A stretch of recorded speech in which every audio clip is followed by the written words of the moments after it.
front page, I'm Alistair McIntosh, bringing you this week's First Things First from HQN.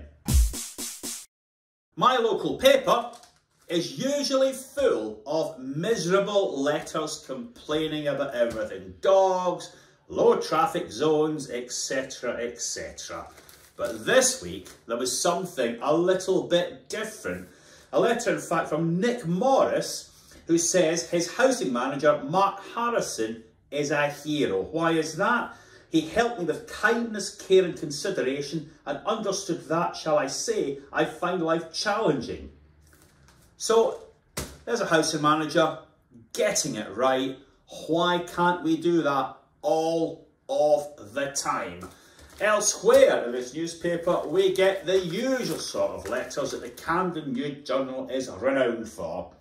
The other day, when I was 18th in a phone queue to talk to someone at my electricity utility company, I reflected with gratitude how careful our technical innovators had been to retain many of the good old-fashioned traditional features of being treated with contempt by various institutions that exist to serve our needs, yeah?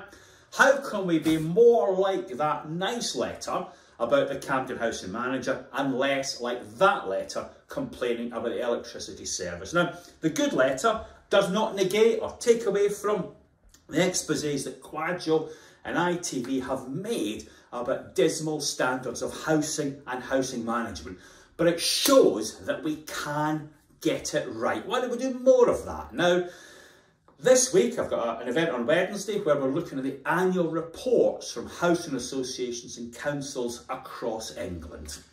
I was sent an excellent report by Golden Lane Housing. They provide accommodation for almost 2,500 folk with learning disabilities, and they've designed this annual report with the residents. Lots of features very specific to that customer base. I can't wait to talk to them about it. When I looked at more of the annual reports, what struck me is that it's almost as if the housing associations couldn't wait to get the compliance stuff out the way and then on to case studies and before and afters showing how much they had helped individual residents. And that is what drives the best people in our industry, helping to keep folk in tenancies, helping to get them more benefits, more work, more qualifications, and quite strikingly across a lot of the annual reports, helping folk to move away from domestic abuse into better, safer accommodation. Why can't we do more of that? Now, will these satisfaction surveys help? Possibly.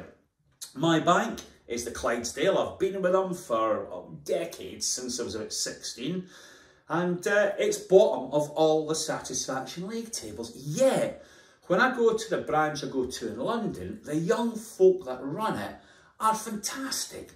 They let homeless people stay in reception, give them cups of tea and coffee, let them stay safe, let them use the toilet. When vulnerable people come in, there's visual recognition for their bank accounts.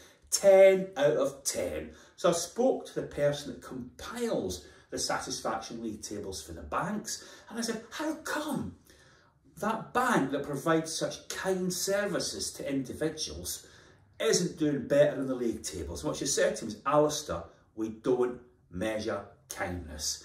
We're not asked to measure kindness by the regulator. Well, maybe we all need to reflect on what drives us and what motivates us. Right just now, there's a parliamentary committee that's looking at the effectiveness of social housing regulation and management.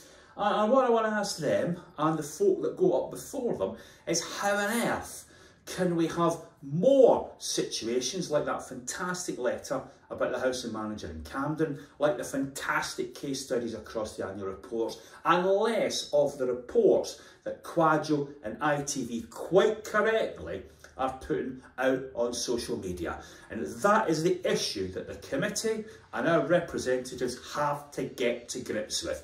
And we want real action, real commitment, not banalities. Everyone's watching. Thanks for your attention, and I'll see you again next week.